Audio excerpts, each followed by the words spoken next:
என்ன தீபாவளிலாம் சிறப்பு தானா? ஆ தீபாவளிக்கு மறுநாள் ஒரு படம் தியேட்டரில் போய் பார்த்தேன். நான் சில படங்கள் ஓடிடியில் பார்ப்பேன், சில படங்களை தியேட்டரில் தான் போய் பார்ப்பேன். சில படங்களுக்கு ரொம்ப ஹைப் கொடுத்தாங்கன்னா அந்த படத்தை பார்க்கவே மாட்டேன். இந்த மாரி செல்வராஜ் இப்போ பைசன் காலமாடன்னு ஒரு படம் எடுத்திருக்காரு இல்லையா, அந்த படத்தை தான் தியேட்டரில் போய் பார்த்தேன். அவருடைய எல்லா படத்தையுமே நான் தியேட்டரில் பார்த்துருக்கேன்.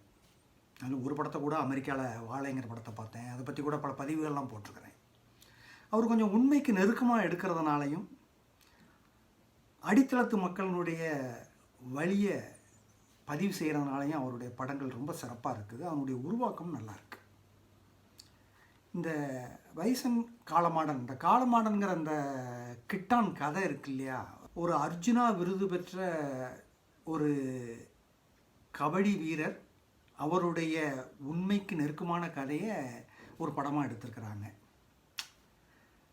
அர்ஜுனா விருது பெற்றிருக்காருன்னு சொன்னாலே அவர் ஜெயிச்சிட்டாருன்னு அர்த்தம்.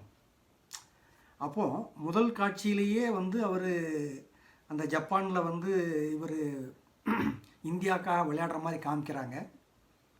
இதை நிறைய பேர் விமர்சிக்கிறாங்க. இதை முதல்ல சொல்லிட்டாங்கல்ல, அப்புறம் அந்த கதையில் என்ன இருக்குது, அதில் என்ன விறுவிறுப்பு இருக்குன்னு. அதெல்லாம் கிடையவே கிடையாது. தமிழ்நாடு அணிக்காக அவர் செலக்ட் ஆகணும் அப்படின்னு நினைக்கும்போது அவர் செலக்ட் ஆகலை. சாதாரண மேட்ச் ஒன்று விளையாடுறாங்க.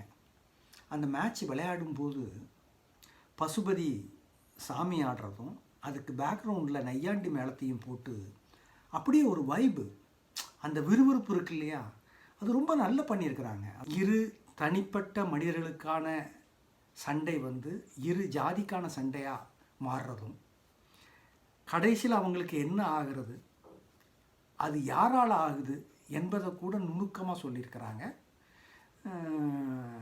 இந்த படத்தில் ஒரு பெருந்திணை காதலும் உண்டு. எல்லாமே அப்படியே லேசாக வந்துட்டு போகுது. ஆனால் அடிப்படை அந்த அத்தனை வேலைகளையும் தாண்டி கிட்டான் எப்படி ஜெயிக்கிறாரு, இதுதான் கதை.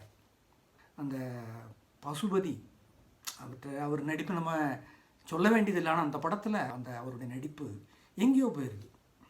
எப்படி பரியேறும் பெருமாளில் யோகி பாபு மாற்றுச்சாதியாக இருந்தாலும் அவருக்கு அனுகூலமாக இருக்காரோ, அதே மாதிரி இந்த படத்தில் அந்த பிடி மாஸ்டர் மதன் அவருக்கான பாத்திர படைப்பும் அவருடைய நடிப்பும் ரொம்ப நல்லா இருக்குது. அது ஒரு ஒரு செய்தியை சொல்லுது. அது ரொம்ப நல்லா பண்ணியிருக்கிறாங்க. இந்த படத்தினுடைய கதையை பற்றி ரொம்ப உள்ள விரிவாக சொன்னால் படம் பார்க்கும்போது உங்களுக்கு சுவையாக இருக்காது. ஆனால் இந்த படத்தை தியேட்டரில் போய் பார்க்கலாம்.